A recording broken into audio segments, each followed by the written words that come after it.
Borderless money is more than a buzzword when you live in a collapsing economy and a collapsing dictatorship. Ciudad Guayana, Venezuela. On Tuesday, I went shopping for milk. With the chronic food shortages in Venezuela, that errand already is very complicated, but there's an extra layer of difficulty for me. I don't own bolivars, Venezuela's official currency. I keep all of my money in Bitcoin. Keeping it in bolivars would be financial suicide. The last time I checked, the rate of daily inflation was around 3.5%. That's inflation. The annual inflation rate for 2018 was almost 1.7 million%. I don't have a bank account abroad, and with Venezuela's currency controls, there's no easy way for me to use a conventional foreign currency like American dollars. Things just keep getting crazier here. Venezuela now has two presidents.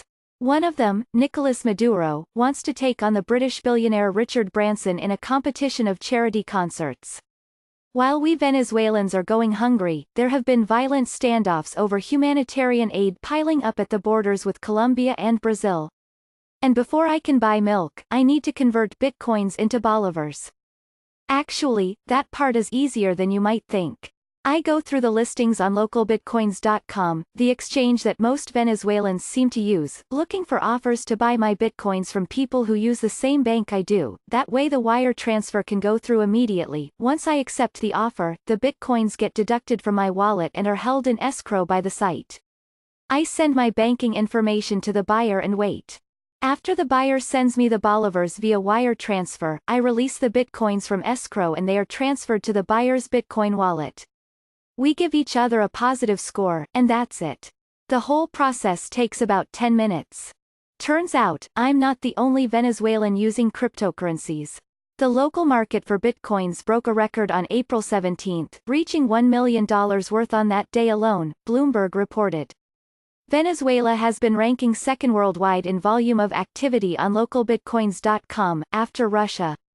According to CoinDance, a website that monitors cryptocurrency transactions, during the week ending on February 16, people in Venezuela traded about $6.9 million on localbitcoins.com, compared with about $13.8 million in Russia. I'm converting at the average Bitcoin exchange rate CoinMarketCap applied that week.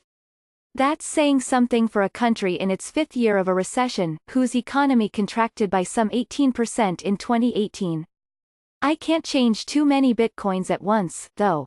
The government doesn't monitor cryptocurrency transactions yet, but it does monitor transactions in bolivars, and any worth about $50 or more will automatically freeze your account until you can explain to your bank where the funds come from.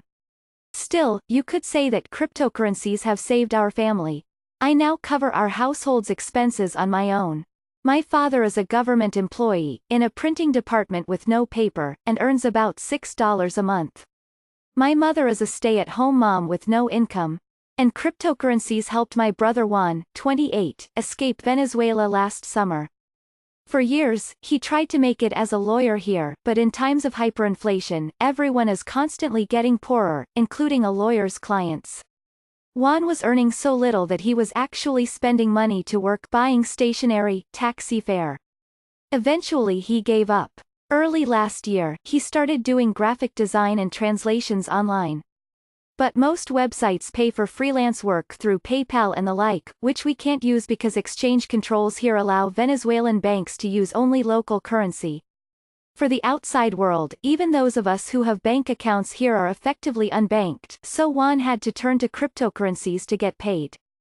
Thanks to those earnings, he started thinking about leaving Venezuela. He was able to buy what he needed for the trip to Colombia: clothes, a backpack, a smartphone. He put some money aside. He even gained a little weight, an anomaly around here these days. Cryptocurrencies also helped him during the 4-day trip itself. Venezuelan military personnel at the borders have a reputation for seizing the money of people who want to leave, but Juan's, being in Bitcoin, was accessible only with a password he had memorized. Borderless money is more than a buzzword for those of us who live in a collapsing economy and a collapsing dictatorship.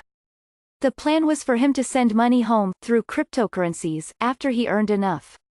Western Union converts remittances into bolivars at the official government rate, which often is about half of the rate on the black market. Some intermediaries do convert at the black market rate, and many of my Venezuelan friends living abroad use those. But if you don't have a trusted trader, you can easily get scammed.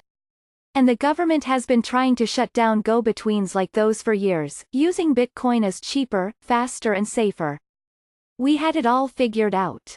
But then Juan couldn't find a decent job in Colombia.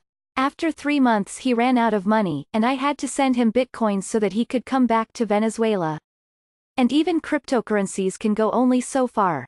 On Tuesday, after changing my Bitcoins into bolivars, about $5 worth, I went out for milk. I went to every one of the stores within walking distance of my house that hasn't shut down over the past year. Not one of the 20 had milk. But I had to buy something, anything, before my bolivars lost value. So I bought cheese, from a store that had only cheese. Well, it also had transparent green plastic bags with no labels and what the seller said was corn flour. But I didn't dare to buy that. Carlos Hernandez is an economist and a contributor to Caracas Chronicles.